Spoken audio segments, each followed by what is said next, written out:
స్థానం ఉన్న మీ అందరికీ మా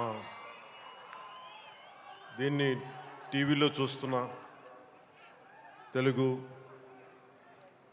ప్రజలందరికీ మీ అందరికీ నా హృదయపూర్వక నమస్కారం. మనస్ఫూర్తిగా ఈ వేడుకకి మీ ఆశీర్వాదాలు ఇవ్వడానికి, మీ బ్లెస్సింగ్స్ చెప్పడానికి ఇక్కడికి వచ్చినందుకు మీ అందరికీ నా ధన్యవాదాలు తెలియజేసుకుంటాను. ఇందాక సుమా గారు మాట్లాడుతా గత కాలంలో కొన్ని ఏమన్నారండి మీరు ఇందాక సుమా గారు?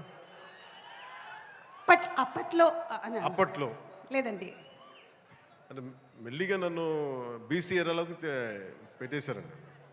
ఈ మధ్యనే ఓజీ వచ్చిందని కూడా మీరు మర్చిపోయారు. సరే, అంటే నేను రెగ్యులర్గా సినిమాలు చేయకపోవడం వల్ల నన్ను ఇలా మీరు వెనక్కి నెట్టేయడం భావ్యం కాదని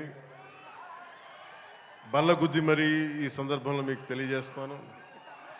బాధ కలిగిస్తున్నాయి నాకు ఈ మాటలు.